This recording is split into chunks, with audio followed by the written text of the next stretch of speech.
tal, señoras, señores? Muy buenas noches. Son las 8:30, las 7:30 en Canarias y esto es el Telediario de Intereconomía. Durante los próximos minutos les vamos a contar toda la información del día y nos vamos a detener en aquellas informaciones que consideramos más relevantes, con la seguridad de que buscamos la verdad, porque esta es la que nos hace libres. Nuestro editorial este miércoles 15 de septiembre con Eduardo García Serrano. El primer ministro marroquí, Abbas El Fass, envuelto aún en las banderas de la Marcha Verde, ha calificado la próxima visita mañana de Mariano Rajoy a Melilla como un insulto y una provocación a la dignidad nacional de Marruecos. No vamos a subrayar lo obvio ni a enfatizar lo evidente. La españolidad de Melilla, mucho más añeja que la existencia de Marruecos como Estado-nación. La gran conquista geopolítica de Hassan II fue arrebatarle el Sáhara a España, dejando a la exprovincia española en el limbo legal y el galimatías internacional en el que se ahoga el pueblo saharaui. Su hijo, Mohamed VI, tiene la vindicación heredada sobre Ceuta y Melilla, y en eso están él y Marruecos, que disfruta de una posición geoestratégica privilegiada respecto a España en la geopolítica mundial. Melilla es España. Marruecos lo sabe tan bien como Rajoy. Por eso Marruecos es tan agresiva en su política exterior frente a Melilla. Melilla es España, aunque Marruecos lo niegue y Zapatero y Moratinos lo ignoren y miren para otro lado cada vez que Marruecos la golpea, tal y como sucedió el pasado verano. Mañana estará usted en su casa, señor Rajoy, o sea, en España. Por cierto, ¿y el rey dónde está? Y sobre todo, ¿cómo está la salud del rey?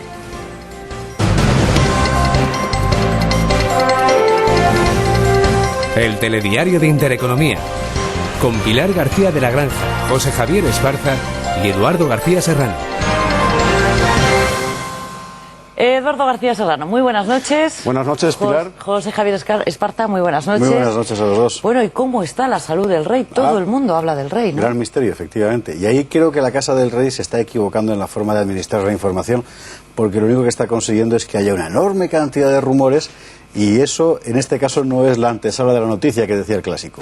Bueno, sobre todo porque estamos acostumbrados a muchas movidas este verano con respecto de Ceuta y de Melilla y de Marruecos. Y sí que, por ejemplo, hubo una llamada de Su Majestad el Rey de España al rey de Marruecos, ¿no? En esta ocasión tuvo que ser él el que terciara en la polémica con agresiones incluidas levantada por Marruecos. A mí la política informativa de la Casa Real respecto a la salud de Su Majestad, Capitán General de los Ejércitos, Rey de España y jefe del Estado español, por cierto, me recuerda mucho a la de la vieja Unión Soviética respecto a la salud de los líderes absolutos del PQS.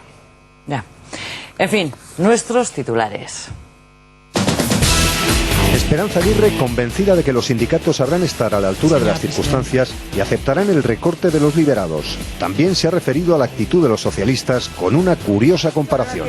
Yo, cuando oigo a un socialista hablar de que tiene la solución para crear empleo, pues me suena como si Paris Hilton viniera a hablarnos de cómo va a fundar conventos. Muchísimas gracias. Zapatero ha hablado hoy por primera vez de la misión española en Afganistán y solo durante 25 minutos en su comparecencia en el Congreso de los Diputados. Ha eludido hablar de un calendario de retirada, condicionándolo a su compromiso con la operación de la OTAN. Debemos permanecer en Afganistán.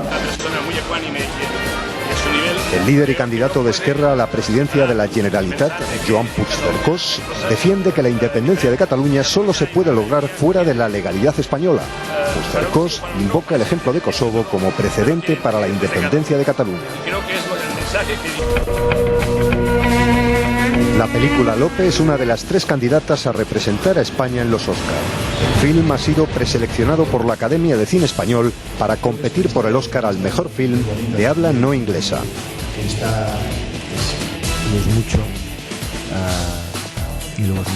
Y buen arranque de los equipos españoles en la Champions. El Valencia goleó por 4-0 al Bursaspor en la primera jornada de la fase de grupos de la Liga de Campeones, mientras que el Barça arrolló al Panathinaikos con un contundente 5-1. Esta noche se enfrentan en el Santiago Bernabéu el Real Madrid y el Ajax de Ámsterdam.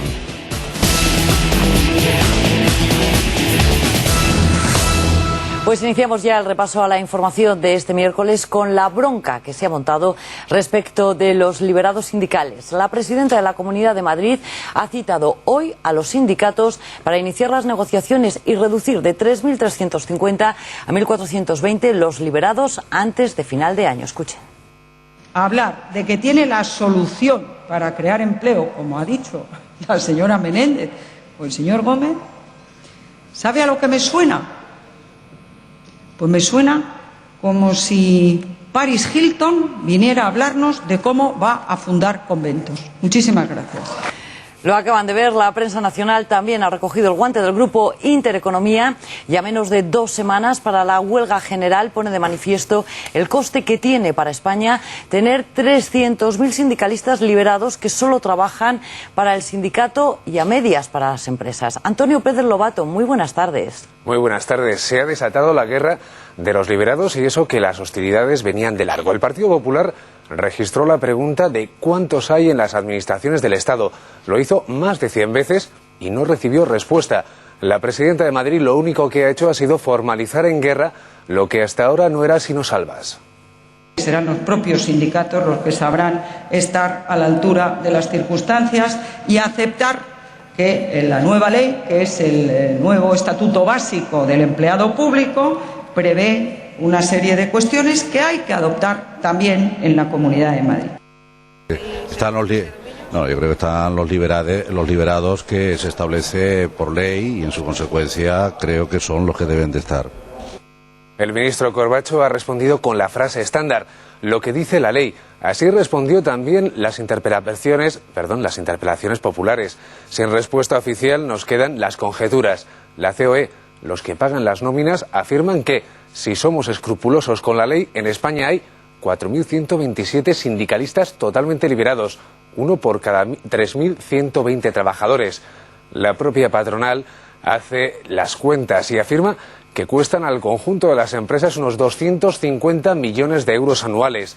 Miramos también, porque hay mucho más. Por ley no es solamente, si no hay muchos más sindicatos, si no hay muchos más liberados, es por culpa de la ley. Me explico. La presidenta habla de 2.000 liberados en la administración madrileña y eso indica que probablemente haya más de los que manda la ley. En el caso de la administración en Madrid, es el gobierno autonómico el interlocutor al plasmar en el convenio, es decir, actúa como lo haría un empresario en la empresa privada, teniendo en cuenta que la comunidad está gobernada por el Partido Popular desde hace casi 2 décadas, suena más a corrección de error que gasto o gesto para ejemplar contra la austeridad. Gracias, Antonio. Buenas noches.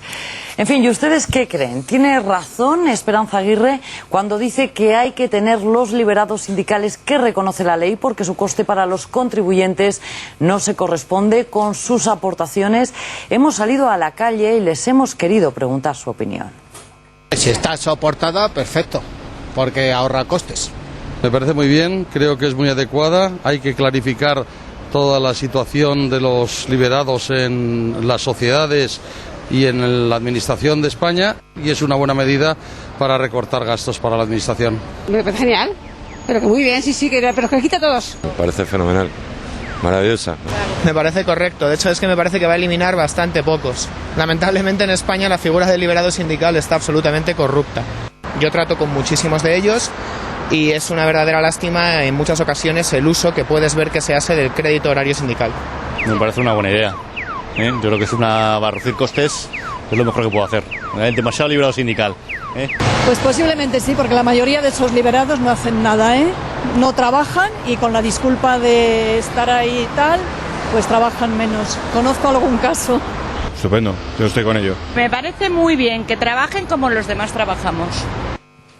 Don Javier de Mendizábal, muy buenas noches. Hola, buenas noches. Contábamos que en España hay 300.000 liberados sindicales a tiempo partido. Si contamos todas las horas que dejan de trabajar en sus empresas, eso sumaría 100.000 liberados sindicales. Es decir, como si 100.000 personas no trabajaran. El coste es muy alto para este país, ¿no?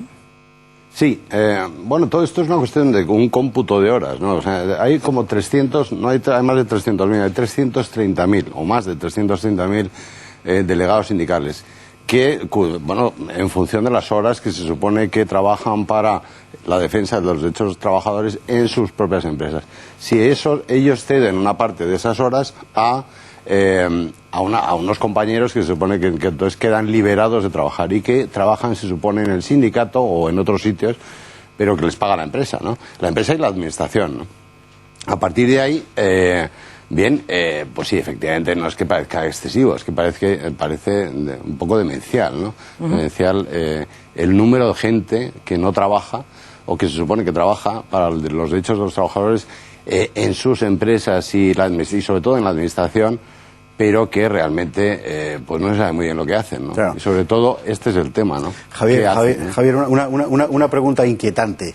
Pues acabas de decir que trabajan o para el sindicato o para otras cosas. ¿Qué otras cosas? Y por cierto, ¿por qué hay tanta gente que tiene la impresión de que trabajan, por ejemplo, para el partido? Por ejemplo, para el Partido Socialista, que de esta forma tendría, por así decir, una suerte de financiación irregular. Bueno, más que financiación es que, de hecho, ellos mismos incluso acaba de ocurrir un caso en mayo, dentro de este año, donde una serie de emails de la UGT convocaban a sus liberados a una manifestación en apoyo de Baltasar Garzón, que se supone que no trabaja en las empresas, digo yo. Bueno, a lo mejor sí, ¿no? En las empresas donde ellos se supone que ejercen sus funciones, y convocaban una manifestación y les exigían a que cada una de las agrupaciones X, que tienen bastantes, por cierto, fuesen a una manifestación de apoyo de Baltasar Garzón. Esa es una de las funciones, se supone, de los liberados sindicales, en ese caso concreto. Ese que sepamos, ¿no? Pero, bueno, efectivamente era un acto de partido, digo yo, ¿no? Claro. Un acto de apoyo a una persona que se supone que apoya al Partido Socialista, ¿no? Javier de Mendizábal, gracias por habernos acompañado. Buenas noches. Buenas noches. En fin, hablando de liberados sindicales y de colocaciones a dedo, el presidente del Gobierno, el nuestro, ha colocado a José Vidal Zapatero, que es, además de su primo, miembro del staff de Moncloa y consejero de la Agencia Pública de Noticias EFE, y desde este verano miembro del Consejo de Administración de la empresa pública Minas de Almadén y Arrayanes, sociedad anónima Mayasa. El primo del presidente del Gobierno fue nombrado miembro del Consejo de Administración el pasado 5 de agosto.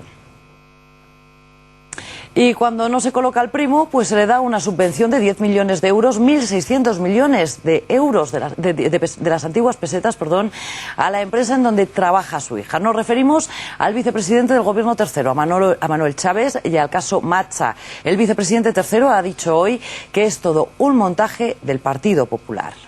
Lo que quiero decir es que el Partido Popular, una vez más, acude a las infamias para tapar la olla de corrupción tan grande en la que está hirviendo el propio Partido Popular. Ya le han escuchado. Eduardo García Serrano, exactamente de qué se le acusa al vicepresidente Chávez. En los rincones más vidriosos de la corrupción están siempre entre los pliegues de las togas de los jueces, en la funda de la pistola de un policía y en el bolsillo sin fondo de los políticos. Y de eso en España, desgraciadamente, andamos sobraos. Y esta casa, el Grupo Intereconomía, no se cansará de denunciarlo. Fue precisamente la Gaceta la que destapó el escándalo por el que Manuel Chávez, vicepresidente tercero del Gobierno y expresidente de la Junta de Andalucía, tendrá que responder ante los tribunales de justicia tras la demanda presentada contra él por el PP. Por cierto, ¿para cuándo, don Mariano, una acción similar contra José Bono? ¿O es que esa investigación de Eugenia Viñes en la Gaceta no se la ha leído usted? Se la recomendamos encarecidamente. Manuel Chávez y el caso Matza conforman un caso genuino de aparente utilización de lo público en beneficio de los intereses privados, motivado sin duda por un desmesurado amor paternofilial. A saber, la empresa en la que trabajaba Paula Chávez, Matza, necesitaba una inyección financiera. La ocasión la pintaban calva. La niña es hija del cacique de la Junta, se dijeron los jefes de Paula. Pues que la niña Paula le pida a papá Chávez una subvención de 10 millones de euros para que Matza tenga un buen pasar. Total, para eso la hemos contratado. Vamos, como en el vídeo de la UGT, pero al revés y en más fino. Dicho y hecho, petición de Paula a papá y subvención otorgada, cursada y cobrada para que a la niña y a Matza no les falte de nada. Ahí van 10 milloncetes. Lo malo es que la ronda y el sarao lo ha pagado el pueblo español y no papá Chávez. Gracias, Eduardo. En fin, la pregunta la acaba de hacer Eduardo García Serrano. ¿Por qué el Partido Popular sí que se presenta en algunos juicios y no lo hace en otros? Con nosotros está el director del diario La Gaceta, Carlos Dávila. Buenas noches. Muy buenas noches. Es curioso, en fin, cuanto menos que el Partido Popular recurra, como decimos, determinados casos y, sin embargo, no se preocupe, por ejemplo, por el caso Bono. No, en este caso concreto, a mí me parece que lo que ha hecho el Partido Popular es correcto.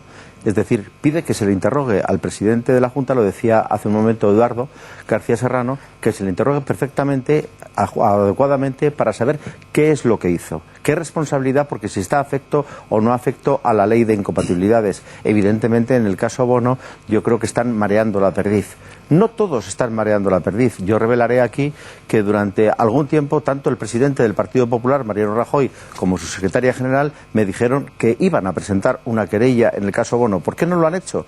Pues no lo sé todavía. No vamos a mezclar las churras con las merinas ni llevarle el agua a nuestro molino, pero sí quiero decir que en este caso la postura del Partido Popular es absolutamente impecable. Que se le interrogue y diga que por qué llevaron 164.250 euros al bolsillo de Matza, que era una empresa en suspensión de pagos, de cuyo era apoderada la niña, como decía Eduardo, de Chávez. Carlos Dávila, gracias. Buenas noches. Buenas noches. Hacemos una pequeñísima pausa. A la vuelta de la publicidad les vamos a contar todas estas cosas. Hasta ahora mismo.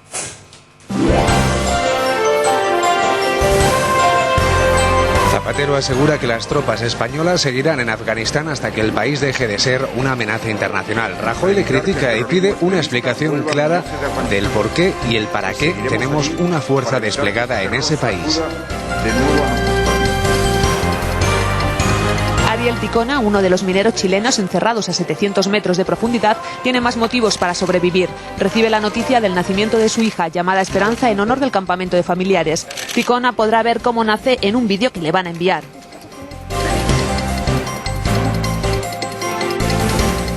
El candidato de RC a la presidencia catalana, Joan Puigcercós, compara el proceso de independencia de Cataluña con Kosovo. El dirigente republicano dice que esta postura está avalada por el Consejo de Garantías Estatutarias y por el Tribunal de la Haya y su reciente sentencia sobre la independencia de Kosovo.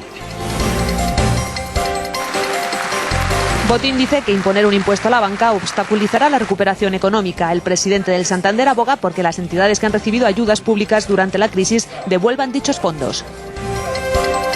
Después de la publicidad, continúa la información.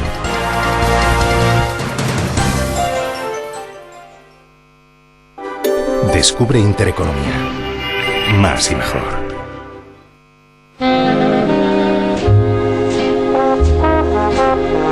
Oh, when you smiling,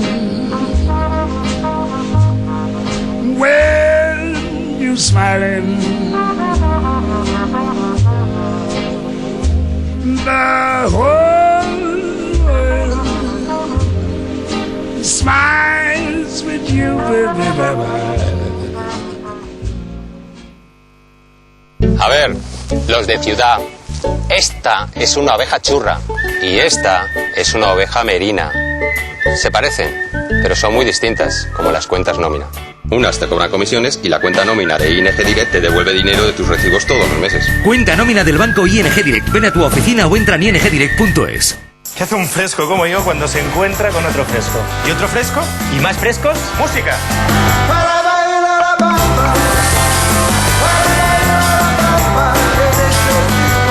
Pero qué buena está esta fajita. Es que yo preparo comida. ¿Qué fresco? ¿Con Ole el Paso? Ole el Paso. ¿A que tienes algún fresco en casa? No permitas que te oculten la verdad. Si quieres saber qué sucede realmente en España y en el mundo, entra en Gaceta.es, el periódico online donde encontrarás todas las noticias de la Gaceta 24 horas. Conoce las opiniones de todos los periodistas de Intereconomía y deja la tuya propia en nuestra comunidad. Sigue Gaceta.es. ONO y su competencia. Con los 50 megas de ONO los Arrio usan internet a la vez y no notan que baje la velocidad, igual que los Nakayama con los 50 megas de NTT. Nos comparamos con Japón porque en España solo la fibra óptica de ONO puede ofrecer 50 megas reales a millones de clientes. Solo esta semana pruébala sin compromiso por 15,90. Llama ya al 1400 o entra en ono.es. ONO, la fibra óptica no tiene competencia. Con Orange disfruta como nunca de lo último en ADSL, porque incluye Wi-Fi N, lo último en Wi-Fi. Navega a la máxima velocidad en cualquier parte de tu casa, como si estuvieras conectado por cable. Así es el ADSL de Orange con Wi-Fi N, router multimedia Lightbox e Internet Everywhere. Consíguelo todo por solo 15,95 € al mes. Infórmate en orange.es, en tiendas Orange o en el 1414. Orange. Oye, hazme un favor, mañana trae aquí delante del televisor a Intereconomía Televisión, Más Vivir, a las 10:10, a tu pareja si tiene más de 45 años, porque hablaremos de la prevención y tratamiento del cáncer de próstata. Responderá a vuestras preguntas el doctor Hugo Marciglia. Y el doctor Francisco Mora, otro tema, vendrá para decirnos, se lo sabe muy bien, 12 reglas que tenemos que hacer a diario para que no envejezca nuestro cerebro. Fantástico, no os lo perdáis. Descubre Intereconomía. Más y mejor.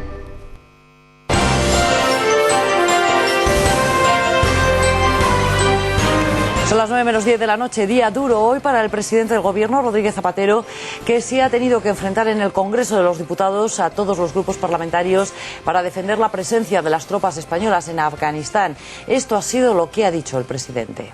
Debemos permanecer en Afganistán, asumiendo las actuales responsabilidades, mientras sea necesario, mientras estén en peligro la seguridad del país y de la región, la seguridad global y la seguridad de los españoles, y siempre dentro del marco de legitimidad y de consenso de la comunidad internacional. Pues el resto del arco parlamentario no está de acuerdo con el presidente del Gobierno, o lo está con matices. Siguiendo la sesión ha estado nuestra compañera Raquel Fernández de Córdoba. ¿Qué tal, Raquel? Muy buenas noches. Cuéntanos, ¿qué ha dado Hola Pilar, eso? buenas noches. Se lo han pedido todos los grupos parlamentarios, pero el presidente del Gobierno se marchaba del Congreso de los Diputados sin concretar una fecha para la retirada de las tropas españolas de Afganistán. Desde el Partido Popular piden a Zapatero más información.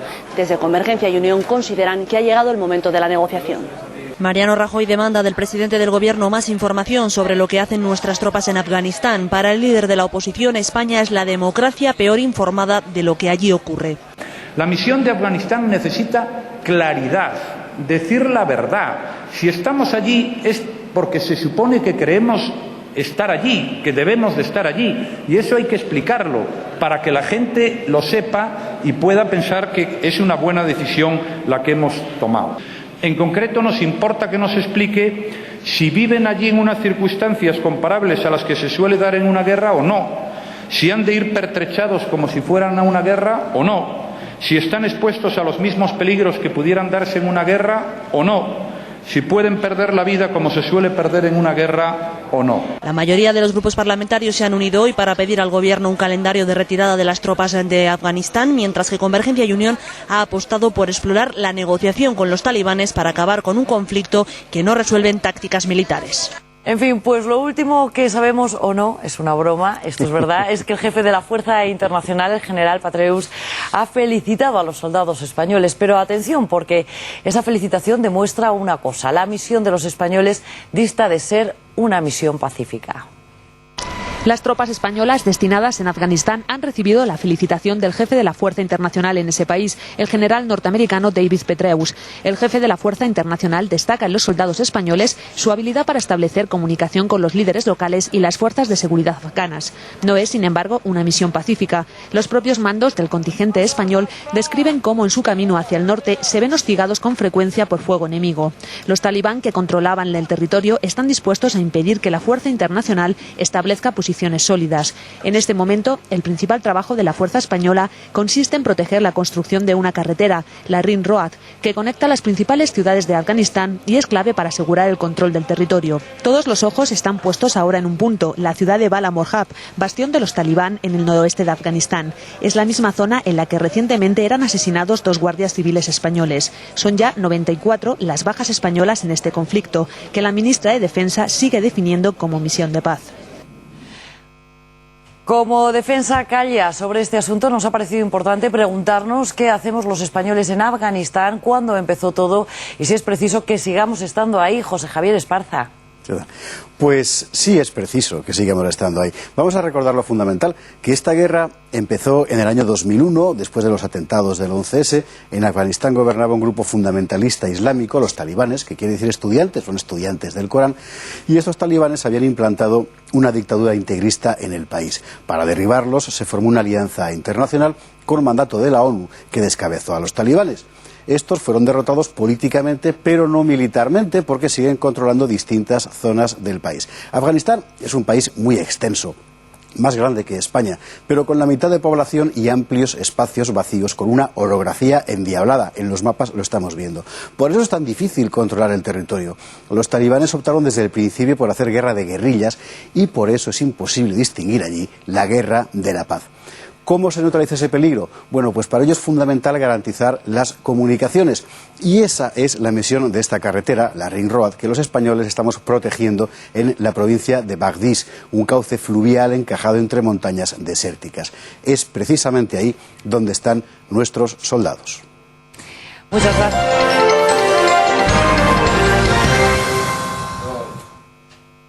Muchas gracias, José Javier. General Monzón, muy buenas noches. Muy buenas noches a vosotros. Pues la pregunta es obligada. ¿Cuál es la diferencia entre una guerra y una misión de paz? Porque en este país estamos llegando a este punto de preguntas. Bueno, Pilar, yo creo que no es ninguna de las dos cosas, ni una guerra ni una misión de paz. Es una guerra. En Afganistán ahora mismo hay varias guerras superpuestas. Hay una guerra civil clarísima entre afganos, hay una guerra global contra el terrorismo, y hay una presencia de OTAN que es la que nos obliga moralmente y legalmente a estar, naturalmente, en Afganistán. Pertenecemos a la OTAN y yo pienso que todo miembro de la OTAN, como ha hecho Holanda, que se ha alargado meramente de Afganistán, se hace mal. Hay que estar donde están nuestros aliados. Las preguntas que hacía Rajoy hace un rato, ¿es esto o no? ¿Es esto o no? ¿Es esto o no? Yo creo que la respuesta es no. Desde luego no es una guerra, lo que pasa es que tampoco es un escenario pacífico, es un escenario de una guerra civil, obviamente es un escenario de insurgencia islámica, y es un sitio peligroso. Ahora, de peligroso a que sea un escenario de guerra, la verdad es que hay una diferencia. Entonces nuestros soldados clásica. Españoles, disculpe general, nuestros soldados españoles, ¿en misión de qué están allí?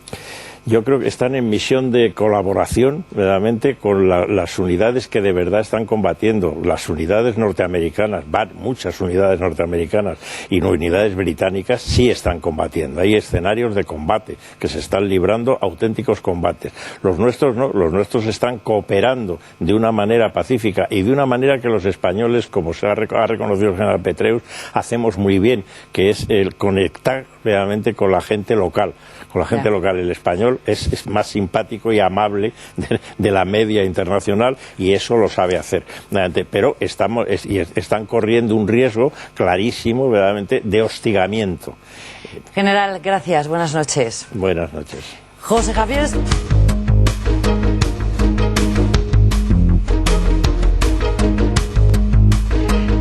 Alfonso Rojo y José Javier Esparza. Muy buenas noches. Alfonso. Estás aquí, muy bien. ¿Y vosotros qué creéis? ¿Que lo de Afganistán es una guerra o que no es una guerra, Alfonso? Bien, hay guerras o hay escenarios superpuestos. Si no es una guerra se le parece mucho. Los británicos combaten de verdad, los australianos también y los norteamericanos se fajan en serio. ¿Qué ocurre? Que en la misión de los españoles primero se situaron en el lugar supuestamente menos peligroso, menos conflictivo, una región que se ha ido deteriorando la situación por días o por semanas y pueden morir igual. Ahora, que hay una guerra en Afganistán, yo no tengo ninguna duda. Claro. Hay una cuestión, Alfonso, que me parece que es muy importante para saber exactamente a dónde vamos, y es la siguiente.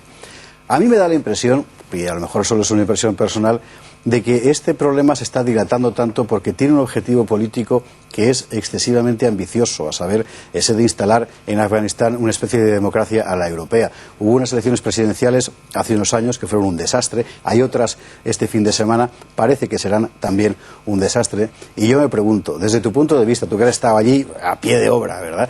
¿Allí es posible instaurar una democracia, si no a la europea, por lo menos, en fin, parecida? Yo creo que sería necesario redefinir el objetivo de la guerra. el objetivo de la operación en su conjunto. Hay que decirlo. Yo creo que si el objetivo es la democratización de Afganistán, es mejor plegar e irse, porque no hay la más mínima posibilidad. Pero no solo en Afganistán, en gran parte del mundo islámico sería algo parecido, y en Afganistán de forma particular. Ahí el objetivo inicial tiene que ser ganar la guerra, derrotar a los talibanes, derrotar a la insurgencia, acabar con los nidos que pueda tener Al-Qaeda. Y pues, yo creo que si el objetivo es democratizar el país, no hay ninguna posibilidad de conseguirlo. Entendido. Alfonso Rojo, gracias. Buenas noches. Son las 9 en punto de la noche. Hasta ahora les hemos hablado del lío que se está montando con los liberados sindicales. También les hemos contado que el presidente del gobierno ha estado hoy en el Congreso hablando de Afganistán y, por supuesto, de todo lo que sucede respecto del caso Matzah, por el cual el vicepresidente tercero, Manuel Chávez, ha sido llamado a declarar para ver exactamente qué sucedió con una supuesta subvención de la Junta de Andalucía cuando su hija trabajaba en una empresa que estaba en suspensión de pagos. Mujeres civiles y la Conferencia de Londres del pasado 28. Tenemos muchos temas por delante. En Afganistán, como acaban de escuchar, hay lío, y en Pakistán 12 muertos en el último ataque con misiles de Estados Unidos a un refugio de talibanes. Corresponsal en Pakistán, buenas noches. Buenas noches, Pilar. La inestabilidad y la violencia sacuden de nuevo Afganistán y Pakistán. En las últimas horas se han recrudecido los ataques y enfrentamientos militares entre las fuerzas de la OTAN y la insurgencia talibán a ambos lados de la frontera, dejando un trágico balance de casi 100 muertos, guerra abierta en Afganistán y guerra encubierta en Pakistán. Si bien Afganistán ultima los preparativos para acoger las elecciones parlamentarias, la renovada campaña de ataques con drones estadounidenses golpea duramente el bastión talibán de Waziristán del Norte, en Pakistán. 3 ataques selectivos en menos de 24 horas han acabado con la vida de al menos 27 supuestos insurgentes, empañando la donación por parte de Estados Unidos de 211 millones de dólares para ayuda humanitaria en el país. Diego Ibarra, Islamabad, Intereconomía. Gracias, Diego. Pues en Estados Unidos de lo que hablan hoy es de una nueva victoria del Tea Party, en esta ocasión en Delaware. José Luis López de Aro, Nueva York. Muy buenas noches. Muy buenas tardes, noches. En España dice el refrán que a la tercera va la vencida, y esto puede aplicarse a la perfección a la candidata del Tea Party, Christina O'Donnell, que ayer se declaró victoriosa en esas primarias dentro de Delaware. ¿Qué es lo que sucede a partir de ahora? Bueno, pues parece que de momento el Partido Republicano va a retirar el apoyo a esta candidata, que va a tener que enfrentarse de cara a esas legislativas de noviembre al demócrata Chris Coons para ocupar ese escaño en el Senado, que antes estaba cubierto por el vicepresidente actual, Joe Biden. También hay que recordar que ayer en New Hampshire el candidato del Tea Party también se declaró victorioso. ¿Qué es lo que sucede con todo esto? ¿Qué es lo que podemos interpretar? Bueno, pues precisamente el malestar de los votantes a este lado del Atlántico, que ya no terminan de confiar ni en los republicanos ni en los demócratas, y algo que está evidenciándose a la perfección con las victorias dentro del Tea Party. A partir de ahora, ¿qué es lo que cabe esperar? Cabe recordar que el próximo 2 de noviembre, en esas elecciones legislativas, se va a reelegir al Congreso, a la Cámara de Representantes en pleno. También se va a elegir un tercio del Senado, y también se van a elegir a 30 gobernadores de los distintos estados a este lado del Atlántico. ¿Y qué es lo que dicen los analistas? Pues para gustos los colores. Hay algunos que afirman que los republicanos se harán con el control de la Cámara de Representantes, algo que podría atar de pies y manos, legislativamente hablando, al presidente Barack Obama. Otros afirman que las últimas victorias del Tea Party podrían jugar a favor de los demócratas, pero lo cierto es que de momento existe una incertidumbre política a la que tendremos que esperar al próximo noviembre para resolverla. Nosotros no vamos. Gracias, José. Las cosas no van tan bien para el presidente francés. Nicolas Sarkozy le responde a la vicepresidenta de la Comisión Europea, Viviane Reding, que acoja en su país a los gitanos si tanta pena le dan. Carla Sarabia, París, muy buenas noches. Menudo lío diplomático. Buenas noches, Pilar. Lejos de calmarse, la tensión entre París y Bruselas se incrementa. La política de repatriación de gitanos, rumanos y búlgaros impulsada por Nicolas Sarkozy continúa siendo el centro de atención. El gobierno francés ha mostrado su indignación ante las críticas de la comisaria europea de Justicia, Viviane Reding, quien se ha atrevido a comparar la política de Sarkozy con las deportaciones de judíos de la Segunda Guerra Mundial. El presidente francés no ha tardado en reaccionar ante la dureza de estas palabras y en una reunión con los senadores de su partido ha sugerido que la comisaria europea debería acoger a los gitanos en su país de origen, que es Luxemburgo. Nicolas Sarkozy ha calificado de escandalosas las críticas de Bruselas a un país como Francia y ha anunciado que mañana va a pronunciarse sobre este tema tan polémico ante sus homólogos europeos en Bruselas. Gracias, Carla. Y estas imágenes que van a ver dentro de unos segundos son de una niña que se llama Esperanza. Ella es hija de uno de los mineros que están sepultados en Chile y que saben que aún tendrán que esperar al menos 3 meses más para poder ver la luz. Aunque hoy la mujer de uno de ellos ha dado a luz. Esta niña, Esperanza.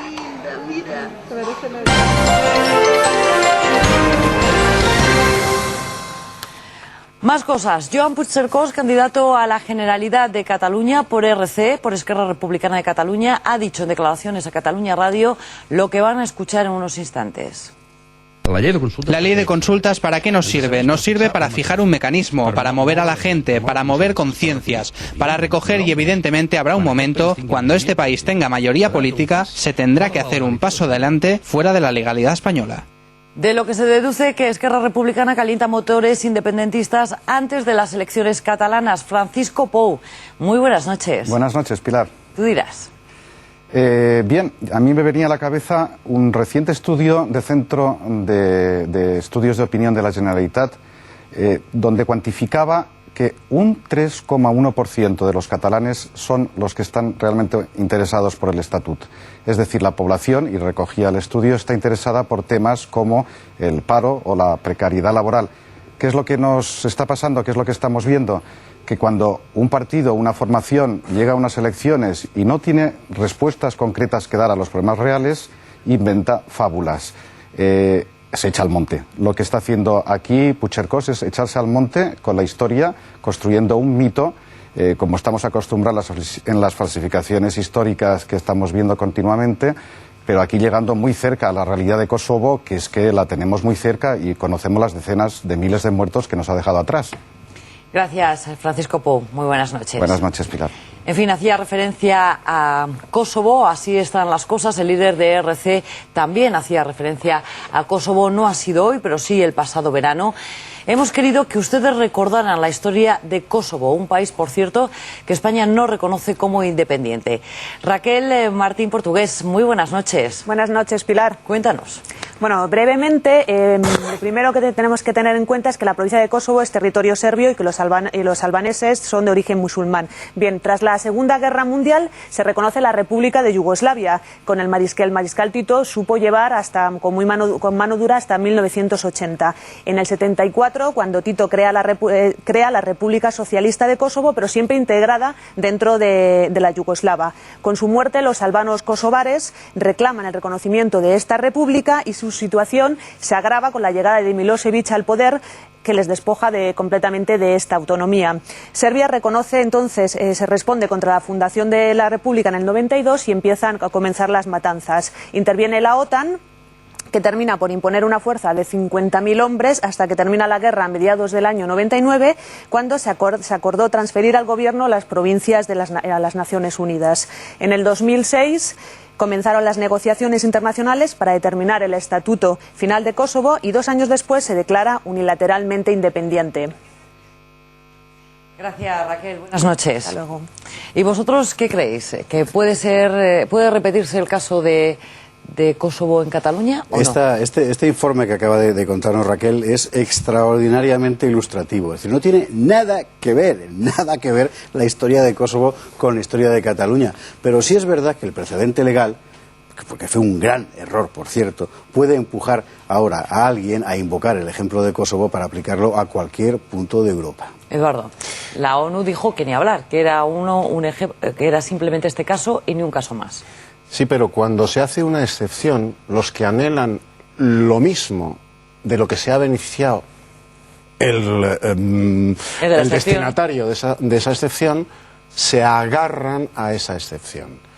¿Por qué Kosovo sí y Cataluña no? Kosovo proclama su independencia a través de una declaración unilateral de independencia. Estados Unidos y la Unión Europea reconocen la independencia de Kosovo. ¿Qué pasaría si el Parlamento catalán siguiera esos mismos pasos legales? ¿Qué pasaría? Bueno. ¿Por qué Kosovo sí y Cataluña no? Vamos a pensar que no.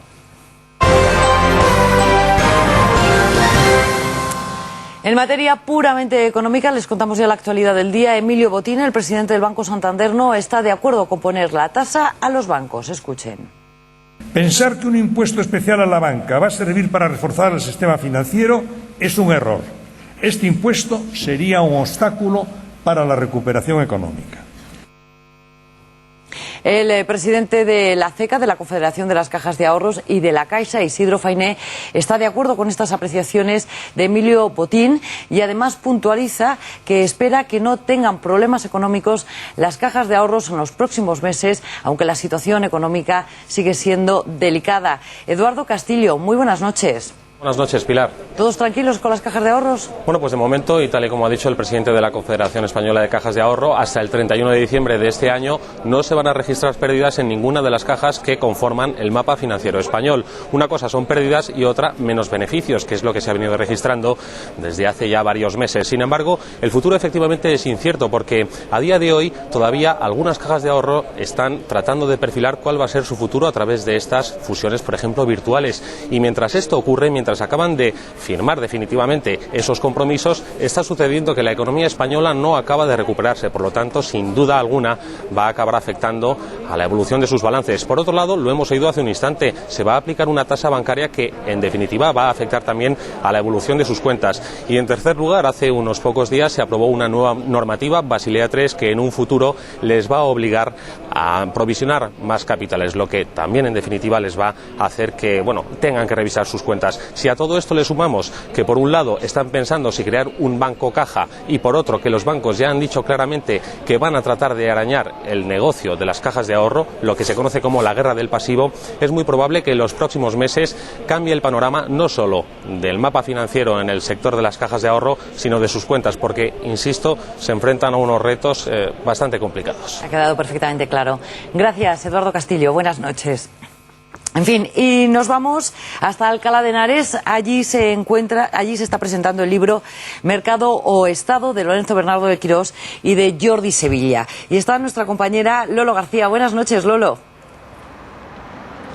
Muy buenas noches, Pilar. Además, también se ha celebrado un coloquio en el que se ha discutido de la crisis también, pero sobre todo desde puntos de vista totalmente diferentes. Por un lado, Jordi Sevilla, exministro de Administraciones Públicas, ha sido muy optimista, cree que lo peor de la crisis ha pasado y que solamente nos queda lo malo. También cree que vamos a terminar este año mucho mejor de lo que creen las previsiones y los expertos.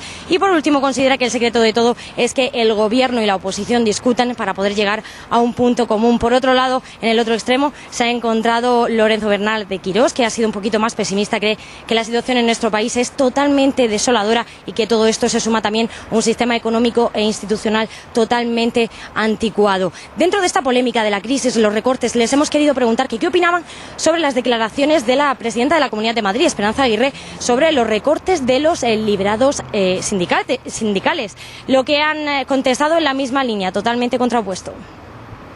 Yo creo que los liberados sindicales, mi experiencia es que cumplían una función muy importante en la administración pública. Sencillamente la huelga del 23F va a ser 23S va a ser una muestra clara de que prácticamente no representan a nada. Y también decir, Pilar, que no todas han sido diferencias, que el único punto en común entre ambos protagonistas ha sido que la Ley de Economía Sostenible de Rodríguez Zapatero no va a dar muy buenos frutos. Y que los dos son grandes economistas y amigos. Gracias, Lolo. Buenas noches.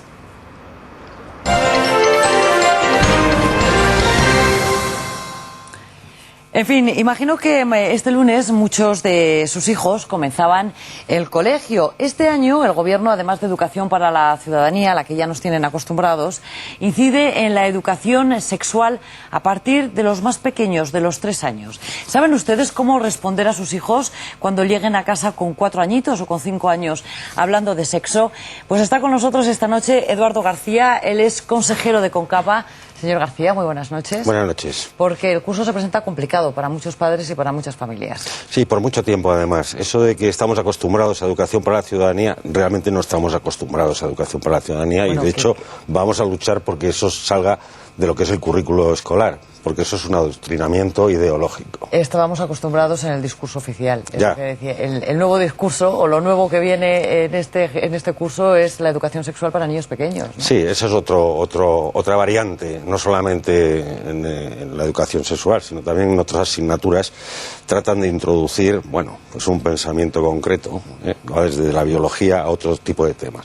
En fin, aquí lo que se juega en realidad es el derecho de los padres a educar a sus hijos según sus convicciones. Y esto es lo que está en juego y por eso estamos luchando en muchísimas organizaciones, incluso llegando a Estrasburgo. Hay aquí una cuestión, don Eduardo, que a mí personalmente me interesa mucho, más que nada porque no veo a mi alrededor lo que esperaría ver. Y los centros que dicen, en particular con el asunto del comisario sexual del Ministerio de Sanidad, que es algo que, en fin, completamente fuera de cualquier sensación. Sí, bien, en la LOE ya han introducido una figura del comisario, por decirlo así, político, a través de los consejos escolares, aunque de hecho pues en la Comunidad de Madrid esto no va adelante, pero sí es verdad que habrá que ver qué colegios, concretamente los colegios religiosos, pues evidentemente no van a consentir este tipo de educación en sus centros. Ahora, el problema está en la Pero escuela pueden no pública. consentirla si son... Bueno, no pueden no consentirla en el sentido de que puede ir contra su ideario. Y eso sí está protegido por la Constitución. Otra cosa es que hagan uso de ese derecho, y si no hacen uso de derecho, pues lo tendremos que hacer los padres para que realmente ese tipo de educación esté acorde con nuestra elección, con nuestra libre elección, que también está en peligro. Don Eduardo García, hay que aclarar que este señor y yo no tenemos relación de familiaridad ninguna, a pesar de la coincidencia del nombre y el apellido. Educación para la ciudadanía es moralmente tóxica, además de ser políticamente adoctrinante. Elimina en el alumno esos 4 puntos cardinales básicos, la verdad, la mentira, el bien y el mal. A mí me da la impresión de que son pocos los padres de familia que están luchando contra esa asignatura. Pues es verdad que son pocos, porque realmente la sociedad civil en España no está bien estructurada, pero esos pocos que han objetado a esta asignatura y que están luchando porque esto desaparezca de los currículos, porque realmente es un ataque frontal contra la libertad de los padres, pues esos van a ser, digamos, la avanzadilla en nombre de aquellos otros que están, respaldándose por lo que nosotros de alguna manera llevamos adelante. Eduardo García, ha sido un placer. Gracias por habernos acompañado Igualmente. esta noche. Y buen curso. Esperemos. Nos vamos, hacemos una pequeñísima pausa para la publicidad. A la vuelta estará con nosotros, como siempre, Josep Pedrerol para hablar de los deportes y les contaremos el tiempo para las próximas horas. Ya tenemos la terna de aspirantes a representarnos en los Oscar. Celda 211 de Daniel Monzón, también La lluvia de Iciar Bollaín y Lope de Andrucha Waddington. Hay un actor que tiene el corazón triplemente partido. Es el gallego Luis Tosar. Presente en las 3. En deportes, el Madrid de Mourinho presenta sus credenciales en la Champions. El camino hacia la 10ª del equipo, la 3ª del portugués o la 9ª temporada sin ganar la Copa empieza con el Ajax en casa. Los holandeses vienen sin su gran estrella, el uruguayo Luis Suárez, pero aún sin él no andan precisamente cojos de gol. Después de la publicidad, continúa la información.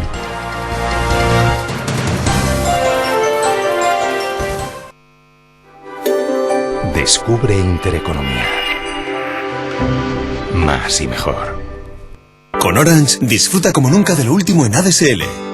Porque incluye Wi-Fi N. Lo último en Wi-Fi. Navega a la máxima velocidad en cualquier parte de tu casa. Como si estuvieras conectado por cable. Así es el ADSL de Orange con Wi-Fi N, router multimedia Lightbox e Internet Everywhere. Consíguelo todo por solo 15,95 € al mes. Infórmate en orange.es, en tiendas Orange o en el 1414. Orange. Ya empieza la Liga. Suma lo mejor del fútbol. Suma Canal Plus y suma el ADSL con la calidad del servicio técnico de Yastel. El resultado, la mejor televisión con Digital Plus y el mejor ADSL de Yastel por solo 39,90 euros al mes. Este domingo, Atlético de Madrid-Barcelona. Llama gratis al 1510. A los invitados a las bodas. Esto es un palabra de honor. Y esto, un cuello barco. Se parecen, pero no tienen nada que ver. Como las cuentas nómina. Unas te cobran comisiones y la cuenta nómina del banco ING Direct te devuelve dinero de tus principales recibos todos los meses. La cuenta nómina del banco ING Direct te da más. Cámbiate, nosotros nos encargamos de todo. Llámanos, ven a una oficina o entra en ingdirect.es. Descubre Intereconomía. Más y mejor.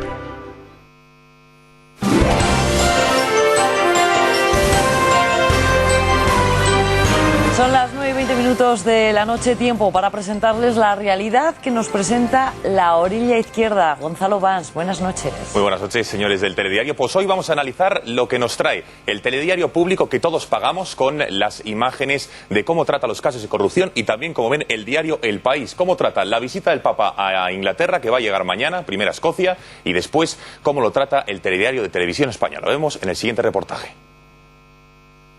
Miren cómo trata o cómo enfoca tanto El País como el telediario de Televisión Española los diferentes casos de corrupción en nuestro país. Hay un nuevo informe de la policía que apunta a una posible financiación irregular del Partido Popular de Valencia. También la de Francisco Camps, el presidente de la Generalitat. Esta era la primera imagen en pública de los dos, de Rajoy y de Camps, después de las últimas informaciones la semana pasada del caso Gürtel. Pero el Partido Popular de Baleares no llevará en sus listas para las próximas elecciones a ningún militante imputado en casos de corrupción. Empecemos con la televisión pública. Ya lo ven, sin ningún tipo de tapujos airean a los cuatro vientos los supuestos casos de corrupción del PP. Ahora vean cómo se refieren a este otro caso de corrupción, esta vez el que tiene lugar en Andalucía, con el caso Macha, que salpica al ministro Manuel Chávez.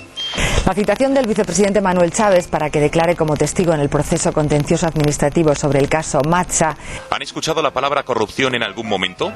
Un último apunte. El Papa llega mañana a Inglaterra. Vean el recibimiento que hace público y El País a su llegada. El diario del Grupo Prisa habla de escaso interés e indiferencia, igual que ¿adivinan quién? Gran Bretaña recibirá al Papa entre la polémica y la apatía. Además, El País insiste en el rechazo que ciertos postulados de la Iglesia crean en la población, como el rechazo al papel de la mujer, aborto, celibato y homosexuales. Y miren lo que opina Televisión Española. Porque consideran que las políticas del Vaticano en cuestiones como la contracepción, las mujeres, los homosexuales o el SIDA van contra los derechos humanos. Por cierto, que esto es lo que dice la Iglesia sobre los homosexuales. Deben ser acogidos con respeto, compasión y delicadeza. Se evitará respecto a ellos todo signo de discriminación injusta.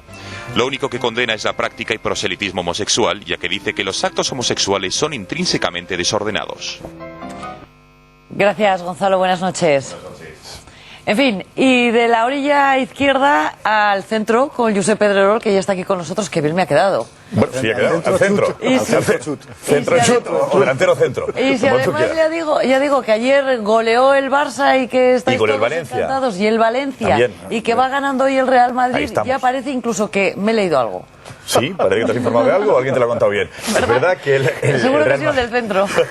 El Real Madrid, que consigue de momento, va ganando. Gol no de Higuaín, pero sí remate de Higuaín en propia puerta del Ajax de Ámsterdam. 1-0 gana el Madrid en el Bernabéu. Pero además ha tenido también un balón al palo de Higuaín y un penalti no pitado a Di María. Con lo cual el Madrid ha recuperado la buena imagen, la que se esperaba de Mourinho. No hay pitos en la grada.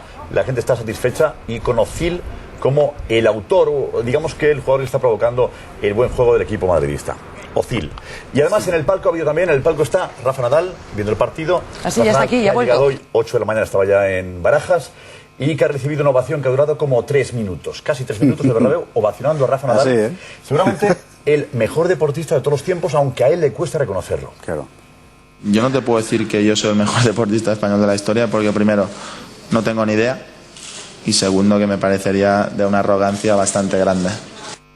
Es fantástico. No, claro, no que lo diga, fantástico, que lo diga él, Dios. quedaría feo, pero que lo digamos nosotros queda muy bien. Y Nadal yo creo que es el mejor deportista de todos los tiempos en España. Estoy de acuerdo contigo, ¿Estás de acuerdo? Absolutamente. Pues yo no sé si es el mejor, pero a mí me parece que es guapo, que es simpático, que se esfuerza, que trabaja, en fin, lo tiene todo. Y 24 años. Fíjate tú. El tiempo que tiene para hacer más cosas.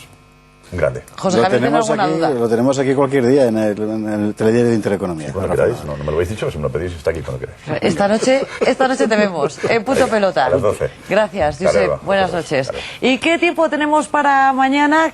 Alejandra Lloza, buenas noches. Andas por aquí ya, ¿verdad? Ya estoy aquí, muy buenas noches. Cuéntanos, ¿mañana al final llegan esas lluvias que nos ibas anunciando toda la semana o nos vamos a quedar con las ganas? Sí, y fresquito. Estáis de enhorabuena, así que poned atención porque la cosa viene complicada. En estas horas recientes, vamos a ver en una imagen reciente, ha llovido ya en el sur de Galicia. También ha caído alguna precipitación aislada en Salamanca, en Cáceres, pero mañana de verdad se anima la situación.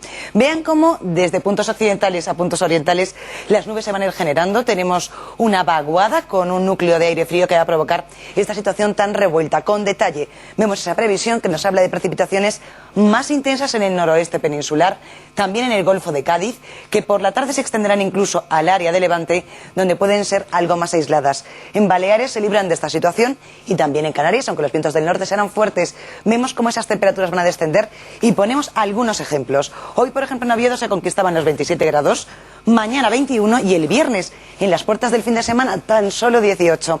Lo mismo vemos en Madrid o en Sevilla, es decir, en buena parte de España, salvo en el Mediterráneo. Gracias, Alejandra. O sea, mañana sacamos el paraguas. Exactamente. Qué alegría me acaba de dar Alejandra. Las ganas que tenía yo de que lloviera, pero que sí, muchísimas. Hoy ha hecho un calor tremendo. Horroroso.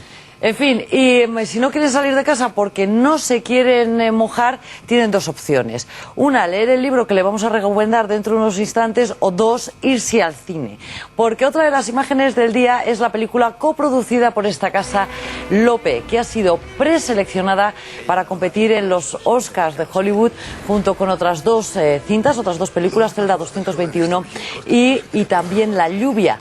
En fin, toda la suerte del mundo para la nuestra, la favorita, que es Lope, aunque a mí me dicen que Celda 211 es fantástica. Es un peliculón. Celda 211 es una película en su género extraordinaria. Se dijo de ella, así en petit comité, porque decirlo en público no quedaba bien, que no parecía una película española. ¿Por qué? Pues porque había retratado el ambiente de la cárcel, y todos los sucesos aledaños con un realismo y con un movimiento que era propiamente americano. Es una película muy buena, Celda 211. O sea, ¿la has visto, Celda 211? Ahora, a mí Lope, ¿qué quieres que te diga? Me toca el corazón. Y Celda 211, más bien, ¿no? A mí me encantó Lope, la verdad es que me pareció un peliculón y ya era hora de hacer películas históricas con personajes históricos españoles, en fin, que tenemos para dar y tomar, ¿no? Si Lope hubiera sido inglés, sería mucho más importante que Shakespeare. No os quepa la menor duda. Ahí ha quedado ese mensaje nada patriótico de Eduardo García Serrano. En fin, vamos a por la recomendación del libro de esta noche, José Pues mira, Javier. hablando de ingleses. Hablando de ingleses tenemos... No de Shakespeare, pero casi. No de Shakespeare, Chesterton. La fundamental. Está en El Buey Mudo, que es la línea de Ciudadela para grandes textos, porque soy católico, de Gilbert Chesterton. A quien no lo conozca le recordamos que Chesterton es uno de los grandes autores ingleses del siglo XX, con una historia muy sugestiva detrás, particularmente a partir de su conversión al catolicismo. Y este volumen, porque soy católico, recoge los textos específicamente religiosos que escribió Chesterton hablando de su conversión. Claro, los textos específicamente religiosos de Chesterton son como él, es decir, animados, hirientes, hilarantes muchas veces, irónicos, permanentemente polémicos. Un libro que, a pesar de su volumen, se lee enseguida porque está muy bien escrito y muy bien traducido. Ojo, eso es muy importante. En el inglés es muy importante y además es un libro fundamental. Aquí no le recomendamos libros de moda, le vamos a recomendar el libro que hay que leer. Porque soy católico, de Chesterton, hay que leer. Y además se lo pueden leer a trocitos. Y si llueve ya ni te cuento. Y si llueve, pues eso, después de ver Lope, pues se le echa que se van a Chesterton. En fin, compañeros, se nos ha terminado el tiempo. Eduardo García Serrano, muchas gracias, hasta mañana. Hasta mañana, José con Javier. paraguas. Mañana, día cargado de cosas. El Papa en Londres, Rajoy en Melilla y a lo mejor hasta hablamos de la Casa del Rey. Y vamos a ver si Rajoy habla en Melilla. Yo estoy esperando a que Rajoy llegue a Melilla mañana y hable con Imbroda. Explicaremos mañana por qué Melilla es española y desde cuándo. Pues no se lo pierdan. Mañana les esperamos aquí a la misma hora, a partir de las 8:30 de la noche. Señoras, señores, gracias por su confianza. Buenas noches.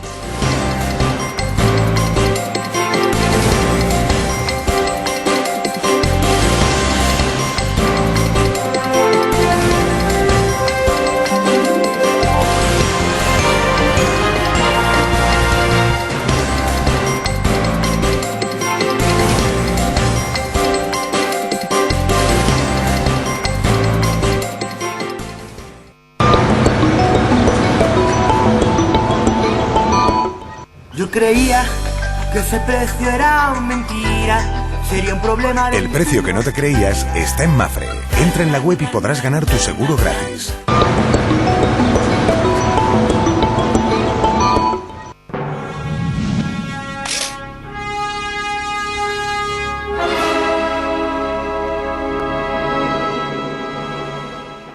He decidido comparecer en los clines esta noche para pedirles mortadela a todos.